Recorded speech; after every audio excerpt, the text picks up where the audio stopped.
Pastoralist Girls Initiative, with support from ACT under the Changieni Rasilimali Facility, funded by Embassy of Sweden and UK Aid, responding to the threats of climate shocks in Garissa and Tana River counties in Kenya, developed an integrated approach in combating effects of droughts in the years of 2011, 2012, and 2013.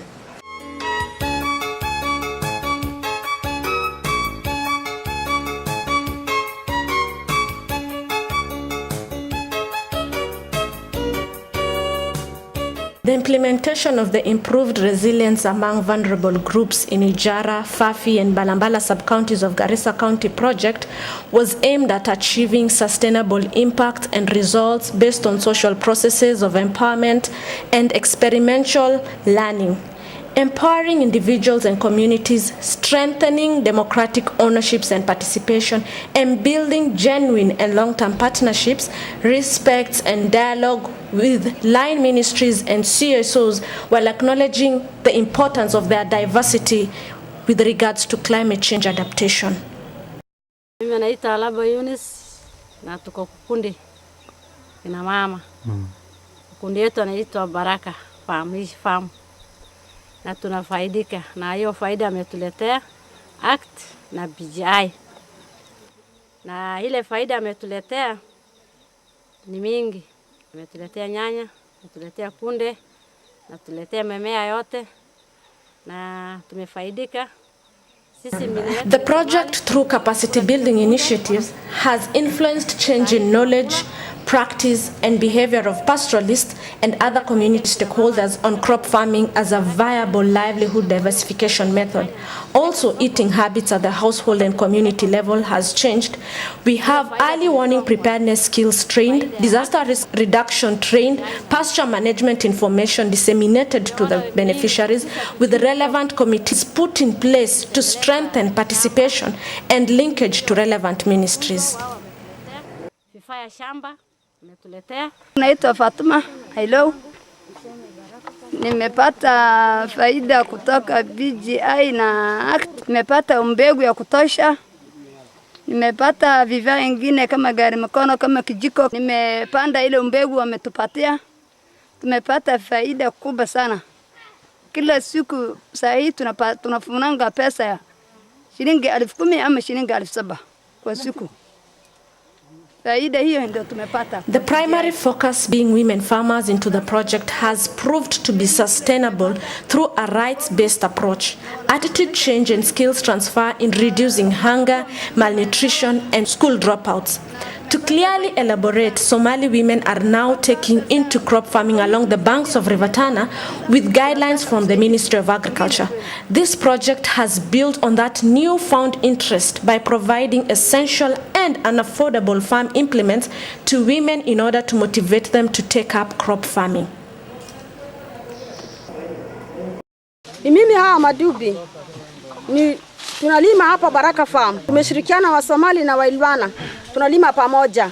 Saa hii tumefaidika, tunashukuru na ACTA na PGA. ACTA na PGA wametuletea mashini.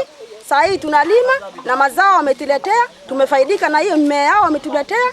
Saa hii tunalima, tunauza mahindi, tunaushomesha watoto na tunashukuru wazidi kutuletea ile mmea na tulime na tena tufaidike. Women have found an alternative to relying on relief food by refilling their supplies and homes with crop produce which are basically horticultural, e.g. mangoes, banana, pawpaw, watermelon, guava, lemon, and vegetables like kunde, kales, tomato, capsicum, green pepper, and grains like green grams and cowpeas.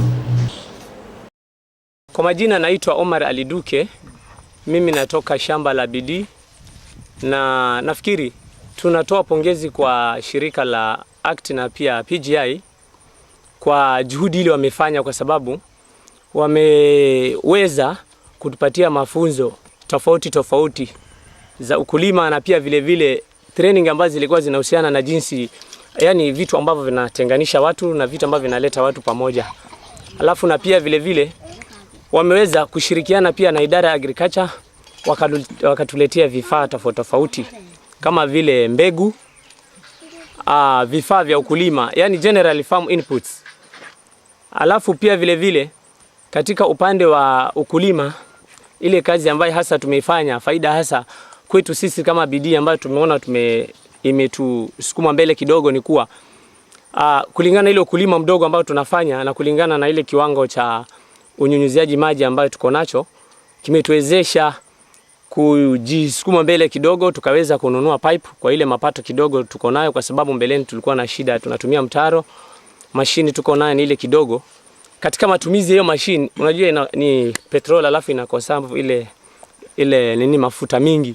Sasa vile tulivuna kidogo tukapata ile mavuno kiasi, tukauza alafu tukaweza kununua pipe. Sasa ndio tunataka kujiendeleza kidogo na tunatazamia tunaweza pata faida zaidi kupitia shirika la PGI pamoja na ACT. Nafikiri sio. Project also addressed issues of conflict between communities living in Garissa and Tana River counties, which is usually resource-based. With the irrigation along River Tana, it was important to incorporate a conflict-based approach to contribute to the effectiveness of the interventions by helping to mitigate the potential risks. Hence, women farm groups along the rivers incorporated one another in the formation of groups by incorporating the Somalis from Garissa and Waliwana or Muyayaya from the Bura East Tana River. 200 by 300 meters, ambapo kwa kila mwanachama ako na sehemu yake ya kufanyia hiyo ukulima. Kwa hivyo nafikiri ni shukrani hiyo tumerudishia shirika la ACT na pia PGI kwa huo usaidizi ambao walijitolea kutufanyia. My names are Aisha Kagai. I am the Program Officer for Pastoralist Girls Initiative. We received funding from ACT under the CRM facility, which commenced on May 2014 and is to end this March 2015, enabling pastoralist communities to be able to adapt to climate change shocks. And the overall is that the farmers are people who were pastoral farmers before, and they are now dropouts, and live along the River Tana, which is a natural source that can be used by the farmers through irrigation.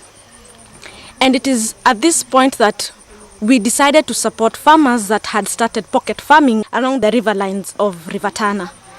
And hence, under the CRM facility, with full support from ACT, and we appreciate Embassy of Sweden and DFID for supporting ACT and ACT supporting PGI, we were able to train these farmers on good agricultural practices, early warning information, created committees, CMDRR committee, early warning information committee, and PFS committee, that is past field schools committee. And farmers were able to be taught on good practices in agriculture. They were able to be informed on early warning information to prepare towards climate shocks and disasters. And we have done this through linkages, and we appreciate the line ministries for this.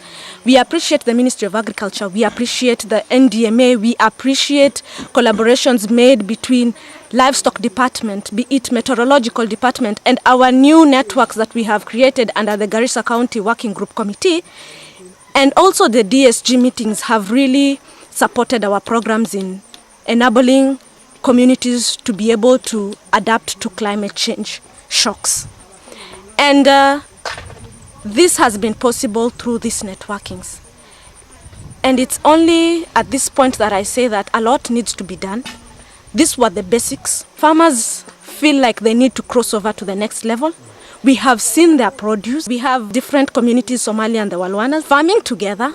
We have, under agriculture, families coming together to support one another through medical bills, education for their children.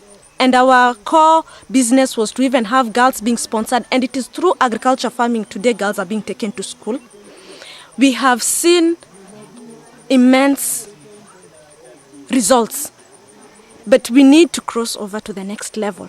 And we urge ACT, with their sponsors, Ministry of Sweden and DFID, to support our initiatives so that we can be able to let these pastoralist communities live a dignified life through adapting to climate shocks, and this is through agriculture. This has been evidently seen in Bura, Fafi sub-county, where we have a farm named as Baraka Farm, and its members are composed of Walwanas and the Somali. And they are farming together, They are doing collaborations together. They are sharing one source of water and they're also sharing one pump together. They are able to buy diesel as a group. They're able to farm as a group, and everything they receive is as a group. All their meetings are done as a group, and hence we believe this program has been able to tackle upcoming farmers, small-scale farmers, by enabling a conflict-sensitive approach whereby they were able to understand one another and even said, look beyond any enmities or conflicts and take the benefits of having one resource of water to do something great about it through agriculture.